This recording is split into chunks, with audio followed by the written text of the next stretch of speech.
Clive Fuller, thanks for being with us. Thanks, Doug. Appreciate it. So, this is a crowded field. The last check, as we're sitting here today, there's about 20 candidates just on the GOP side. But you're the candidate that's endorsed by President Trump. What does that do for your campaign? How does this set you apart from that very crowded field? Yeah, well, first off, it was an honor of a lifetime. Not my normal Wednesday evening to get a call from the president.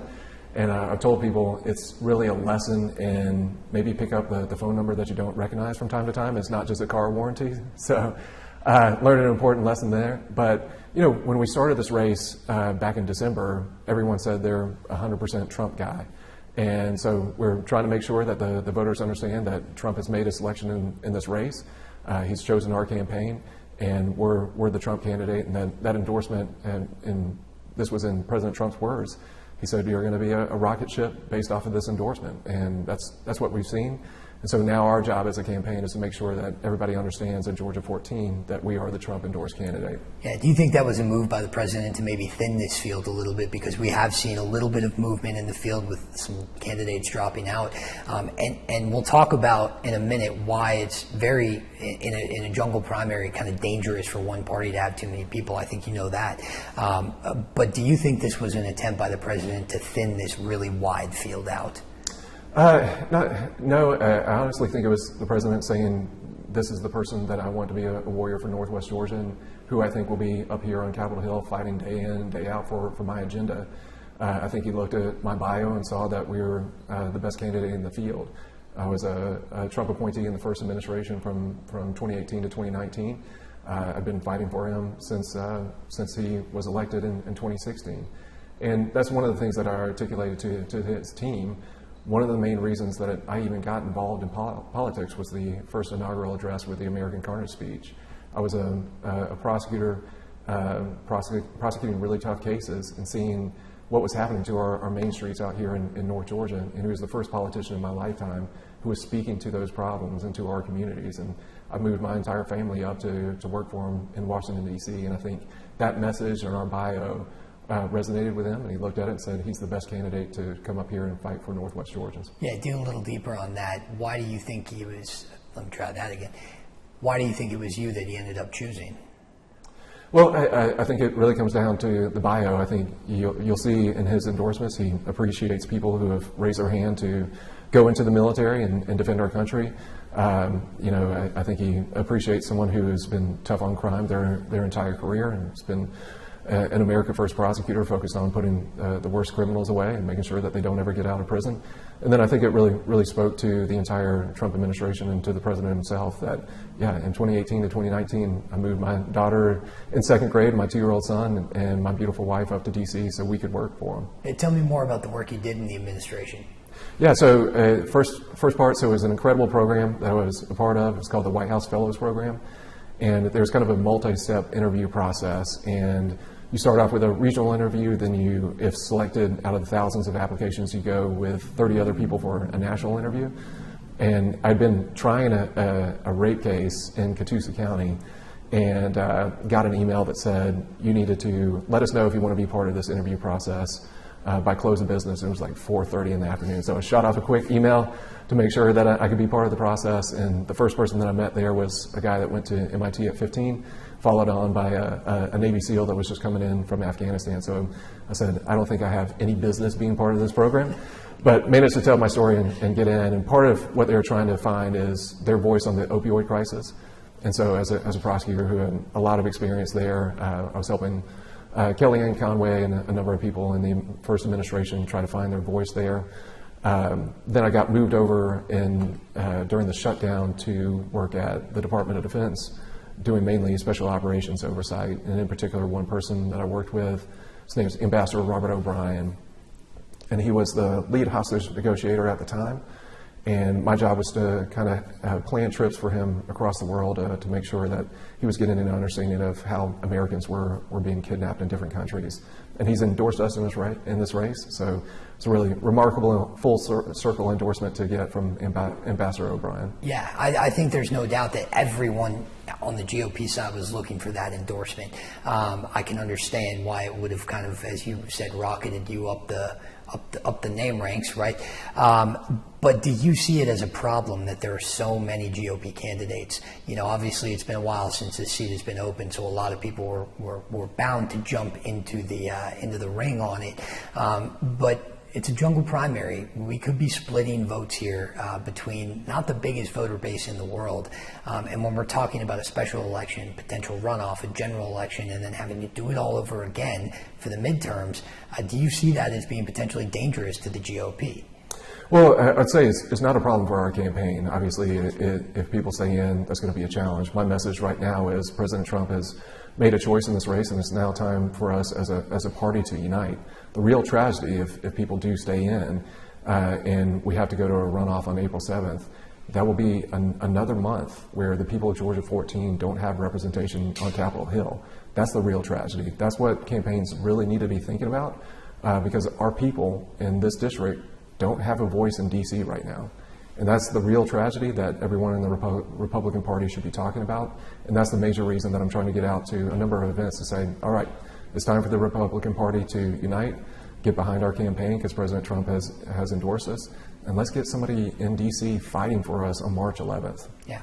What did you make of the messy way that things ended between Representative Marjorie Taylor Greene at the time and President Donald Trump? To be honest, I wasn't even paying attention to it. So I was the elected district attorney for the Lookout Mountain Judicial Circuit.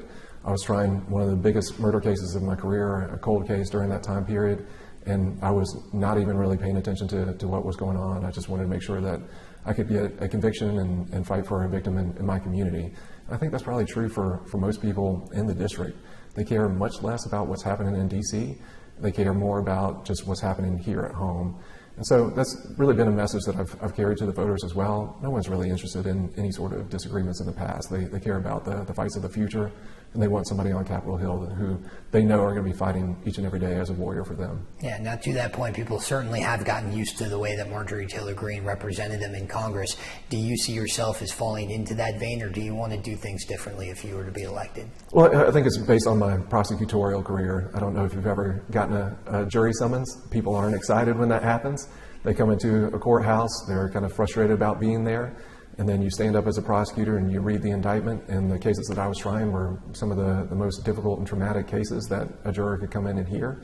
So then they doubly don't want to be part of the case at that point, and then you have to select 13 people from your community that you have to, and they're from different socioeconomic backgrounds, different professions, different education levels, and you've got to convince them beyond a reasonable doubt. That's what I've done my entire career, and I was really good at it.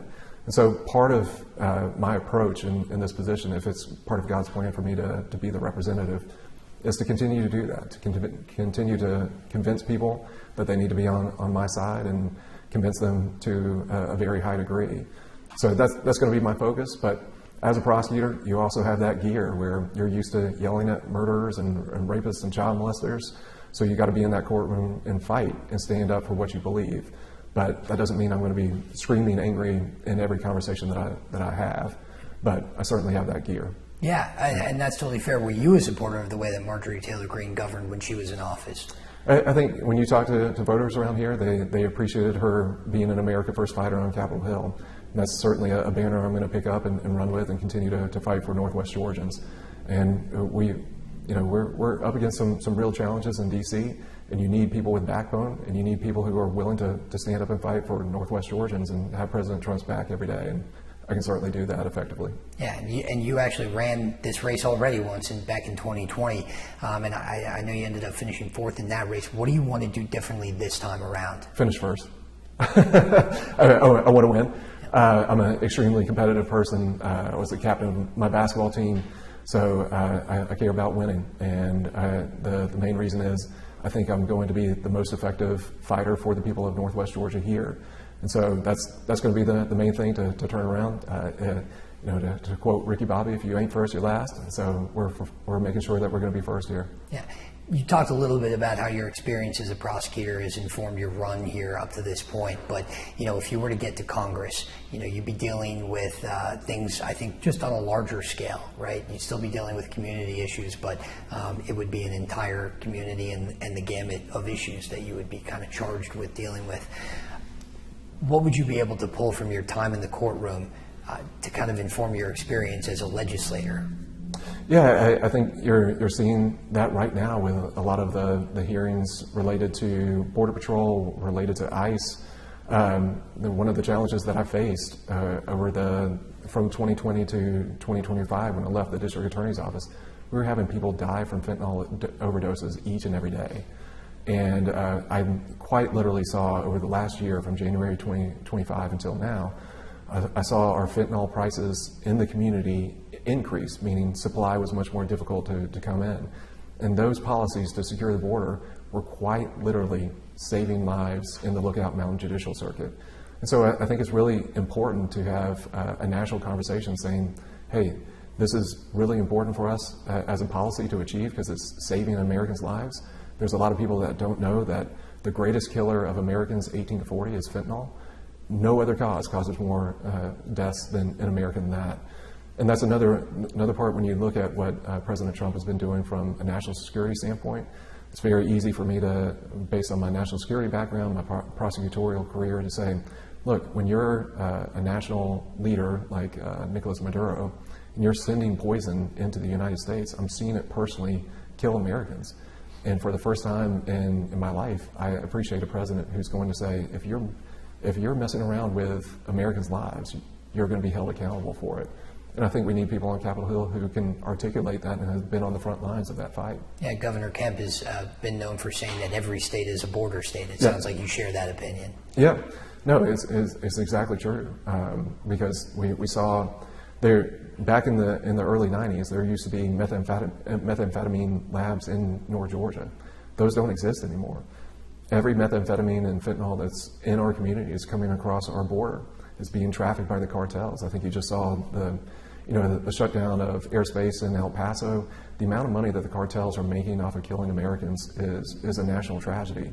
And we have to be clear-eyed about it. We have to be honest about it. And Governor Kemp is exactly right. There are no border towns. The entire country is. And that's why we're losing more Americans 18 to 40 to any other cause. And we've got to do something about it. Yeah, tell me more about your policy in terms of just the platform that you want to make sure people understand about your run.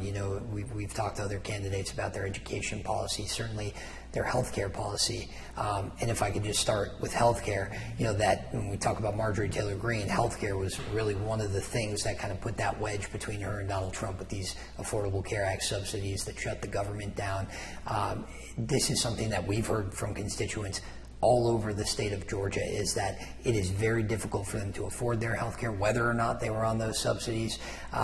They're still having a tough time, hundreds of dollars a month out of their pocket that some people just don't have. From your perch in Congress, what would you be able to do to lower these costs? Yeah, well, first off, I would talk to these individuals about having a very personal experience with it. So my personal experience it goes into how I think about this problem. We first have to go back and have an honest conversation that the Affordable Care Act came in under the Obama administration. This is a problem that has been created by the Democrat Party. So we have to be honest about who created the problems.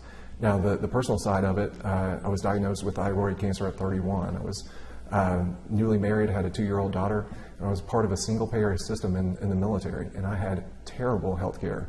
I'm still in pain today. I still deal with so many of the repercussions from a 13-hour surgery where they ripped my throat open and scraped cancer off of my vocal cords. And so when I talk to individuals about the rising cost of healthcare, it's a very personal conversation for me because I've been through it. And the thing that I tell each and every one of those individuals is then we need to unite behind a policy that is going to get the federal government out of healthcare. That will immediately drive down costs.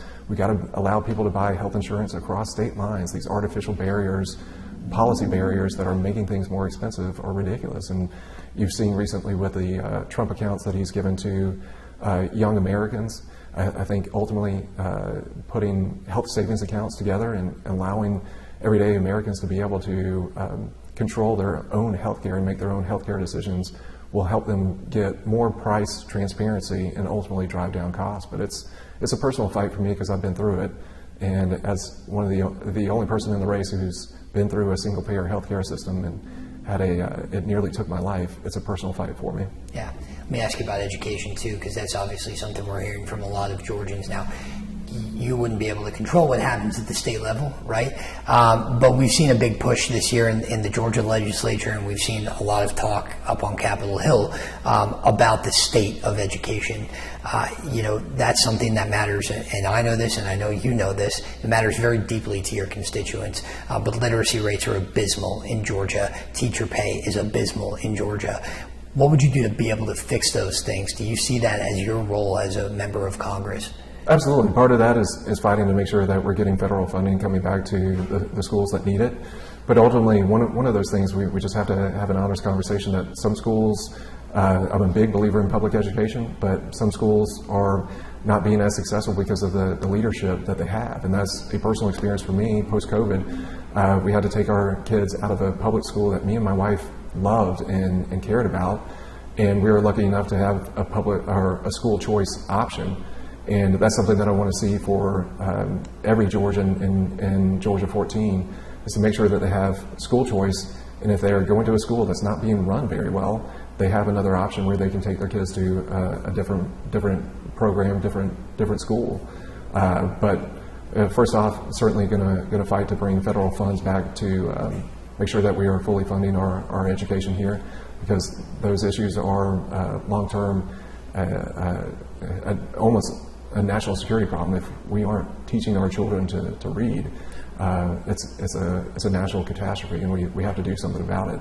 The thing, we're big into college sports. If there was, at the University of Georgia, if the head coach of the Georgia football team had the performance that we have from an education standpoint, that head coach would be fired. And so we need accountability, but we need to make sure that we're fully funding these programs and then give parents the power to make a decision on where they want their kid to go to school. Yeah. I think another thing that we've heard from a lot of candidates, Rome is kind of rife for a lot of economic development, if that is something that leaders in this area want to undertake. How much economic development do you want to see? What type of businesses do you want to see coming into the 14th district? So I want to see the development that the community wants to see. With any sort of economic development, you have to have buy-in from the people who live here. So that's going to be a local conversation that I would love to be a part of. And so one of the things that we have to look for any economic development that you're having, first off, yeah, you want to grow as a community, but you also don't want to lose those characteristics that make a community special in the first place. So there has to be kind of a very real strategic approach on how you're going to do economic development. But the main thing for types of jobs that you want coming in, you want the type of jobs that are going to be here that are going to offer people the potential to have jobs going into the next century. Because the thing for me is I want a multi-generational approach where, let's say, if you're a fifth grader in a community like Rome or Rossville or Dallas, I want you to be able to stay in that community, raise a family on one paycheck, and live and work in the community where your ancestors are buried. And that's something that I really appreciate from President Trump's economic approach. You look at what he was doing from reorienting the global economic order to make sure that manufacturing was coming back to forgotten communities like ours.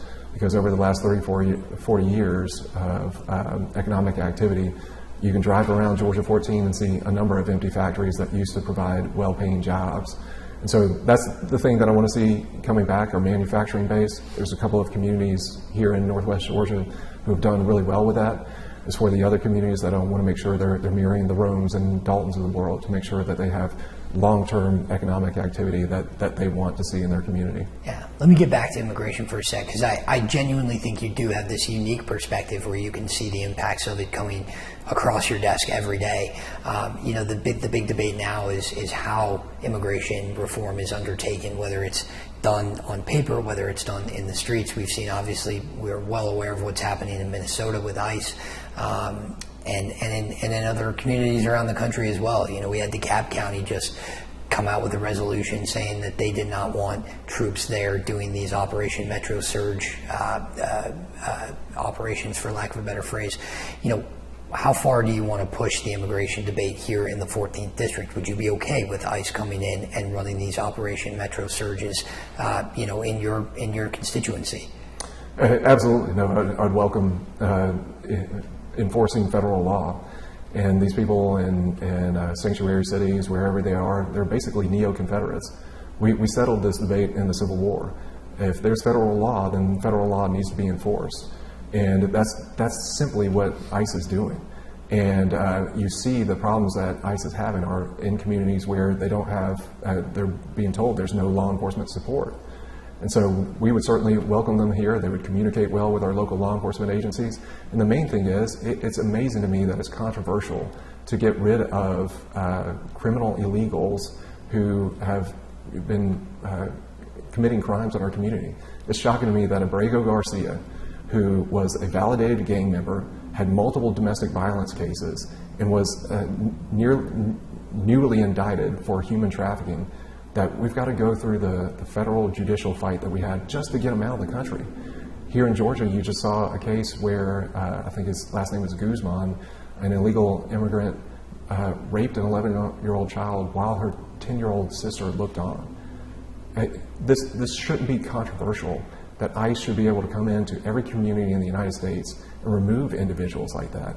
And Guzman, I would, if I was leading that district attorney's office for the Guzman case and that rape, we would be pursuing the death penalty in that case. So I don't understand the controversy in just letting ICE agents do their job. Law enforcement is difficult enough than having to face protesters who are coming and kicking and destroying your vehicles and making your job that much difficult just to remove an illegal sex offender. Yeah, and devil's advocate on this, I think, certainly, yes, they have a job to do with removing criminals who have extensive backgrounds or even non-extensive backgrounds period, right? I think there certainly is a constituency in Georgia, in the 14th, outside of the 14th, who are law-abiding American citizens who are scared of the disruption that having Operation Metro Surge, things going on in their community, it does worry them.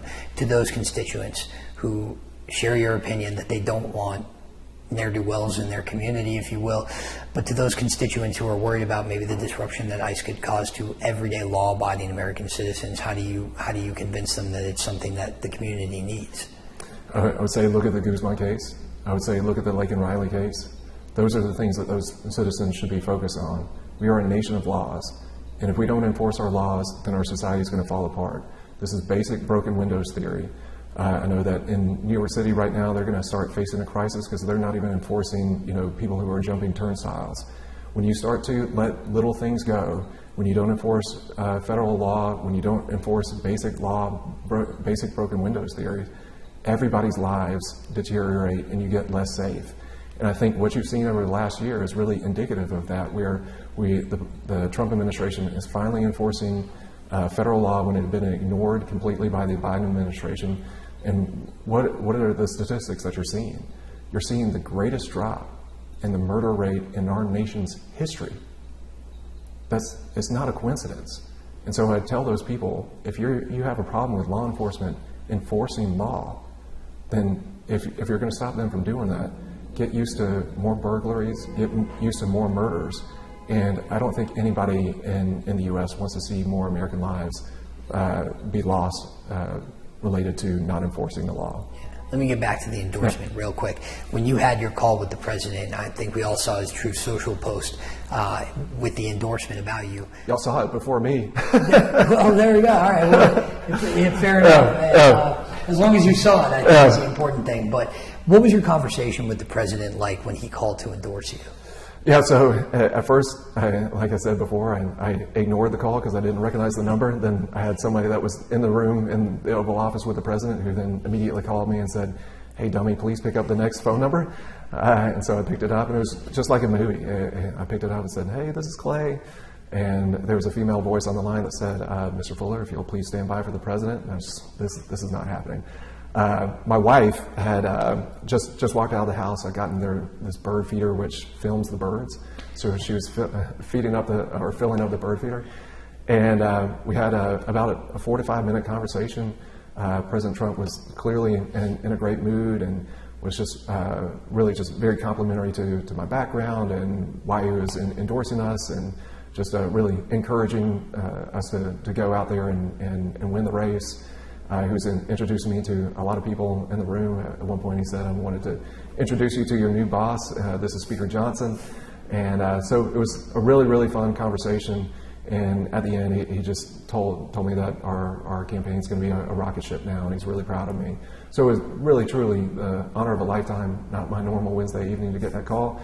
And I came back in, and my wife and my 2 kids were sitting there, and my wife kind of looked at me like I'd seen a ghost, and she was like, who were you on the phone with? And I said, the President of the United States, and she just burst into tears. And so it was just one of those moments that I was able to share with my family immediately, and it'll be something that I'll never forget. Yeah, now if you do get to Congress, you're going to be facing a lot of gridlock. We don't know what the makeup of that body is going to look like, in November or before that, with some of the other special elections. But are you willing to work across the aisle? Is that something that you strive to do, or is it something that you do only in certain instances? And how do you beat gridlock in a place that is so dug in as it is up on Capitol Hill?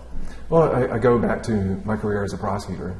My job, I'm always going to stand for my principles and what I believe. And I think my career, I've shown that when people are coming into a skeptical situation about my position, or for them even being there, I'm very good at presenting the facts and the evidence and making the argument to convince people to come over to my side.